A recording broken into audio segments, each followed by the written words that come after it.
Diabetes নিয়ন্ত্রণে বা diabetes control করার জন্য একটা টেস্ট করব বা একটা এক্সপেরিমেন্ট করব। তো 3 মাসের একটা এক্সপেরিমেন্ট করব। সো ছোট্ট একটা এক্সপেরিমেন্ট। সো এই বিষয়টা শেয়ার করার জন্যই আসলে এই ভিডিওটা। সো এই টেস্টটা কিভাবে করছি সেটা এই ভিডিওতে শেয়ার করব। এইটা নিয়ে আজকের এই ভিডিও। যারা টাইপ 2 ডায়াবেটিস বা টাইপ 1 ডায়াবেটিসে আক্রান্ত বা এটা নিয়ে লাইফ লিড করছেন, তারা জানেন যে ডায়াবেটিস একটা সারা জীবনের রোগ এবং এইটা নিয়ন্ত্রণে রেখে সুস্থভাবে দীর্ঘ সময় বেঁচে থাকা বা বেঁচে থাকার চেষ্টা করা, এটা একটা বড় চ্যালেঞ্জ, একটা যুদ্ধের মতো। আমি নিজে প্রায় 12 বছর ধরে টাইপ 2 ডায়াবেটিসে আক্রান্ত বা টাইপ 2 ডায়াবেটিস ডায়াগনোসড। অ্যান্ড এই দীর্ঘ সময়ে আমি নিজে দেখেছি যে শুধু ডাক্তার, ঔষধ এইগুলোর পাশাপাশি আপনার সঠিক লাইফস্টাইল, সঠিক ফুড, এই জিনিসগুলো অনেক বেশি ইম্পর্টেন্ট সুস্থ থাকার জন্য। অথচ আপনি যদি ইন্টারনেটে দেখেন বা অন্যান্য সোর্সে দেখেন, এই বিষয়ে খুব বেশি ভালো ইনফরমেশন বা এক জায়গায় সব ইনফরমেশন পাওয়া যায় এরকম খুব বেশি অ্যাভেলেবল না এই সোর্সগুলো। এই ভাবনা থেকেই মনে হলো যে আমরা কেন এমন একটা কিছু করি না যেখানে এই বিষয়গুলো নিয়ে প্র্যাকটিক্যাল ইনফরমেশন আমরা শেয়ার করব। কোনো আসলে কবিরাজি জিনিসপত্র যে এই টোটকা খেলে, এই আপনার হালুয়া খেলে বা এই চা খেলে বা এই ধরনের হাবিজাবি খেলে আপনি সুস্থ থাকবেন, ডায়াবেটিস চলে যাবে, এরকম কোনো ইনফরমেশন আমি নিজে বিশ্বাস করি না এবং এটা সায়েন্টিফিকও না।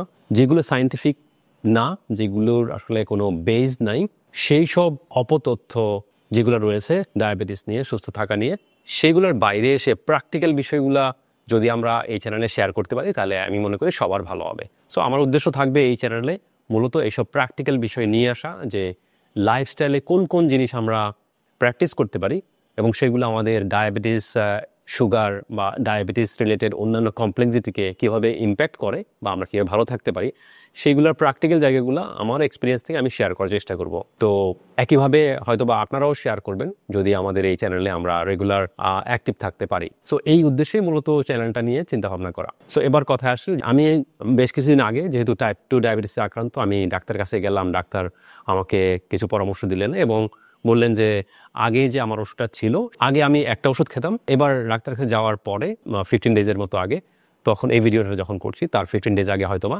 তখন ডাক্তার বললেন যে আপনার তো সুগার বেড়ে গিয়েছে, আফটার ফাস্টিং সুগার বেড়ে গেছে এবং সেজন্য আপনার ওষুধের মাত্রাটা আমি ডাবল করে দিচ্ছি। সো এই জিনিসটা আমার কাছে একটু খটকা লাগলো যে আসলে বেশি ওষুধ খাবো, এটা বেশি ওষুধ আসলে কেউই খেতে চায় না।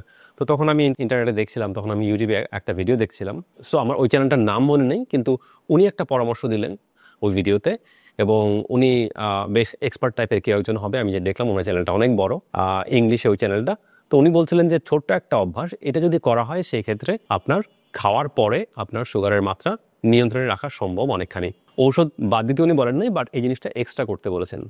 জিনিসটা খুবই সিম্পল, যে আপনি খাওয়ার পরে যেটা আপনার বড় মিল হয় দিনের বেলায়, আপনি হয়তো বা নাস্তা বা দুপুরের খাবার বা রাতের খাবার, এই 3টা খাবারের পরে যদি 10 মিনিট করে হাঁটা হয়, আপনি ওষুধ নিচ্ছেন, মেডিকেশন নিচ্ছেন, কিন্তু তারপরেও 10 মিনিট করে যদি হাঁটেন, সেই ক্ষেত্রে খাওয়ার পরে যে ইমিডিয়েট সুগার স্পাইকটা হওয়ার কথা বা হয়ে থাকে সাধারণত অনেকের ক্ষেত্রে, সেইটা হবে না বা কন্ট্রোলে থাকবে।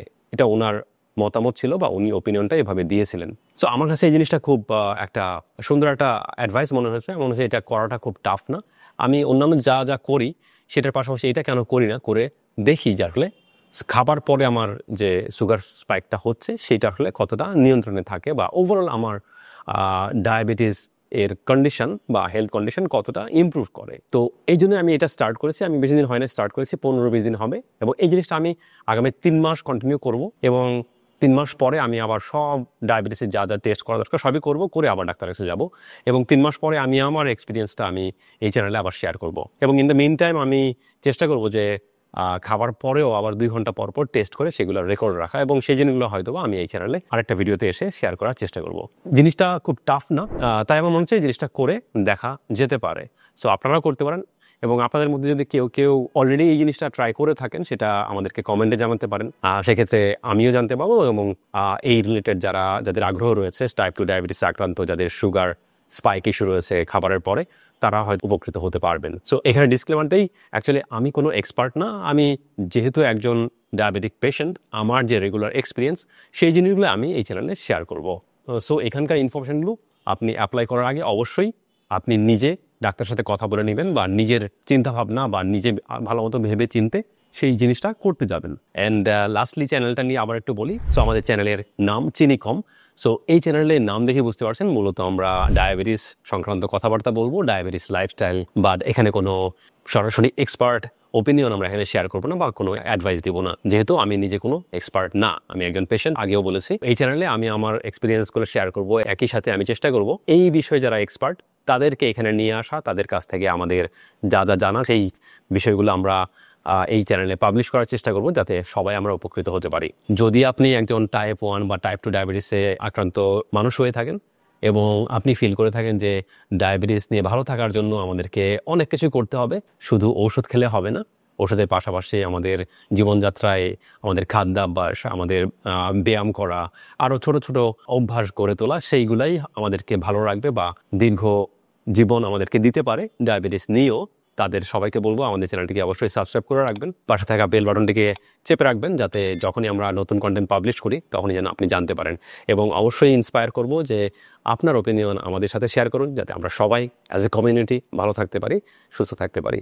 সবার জন্য শুভকামনা। Thank you.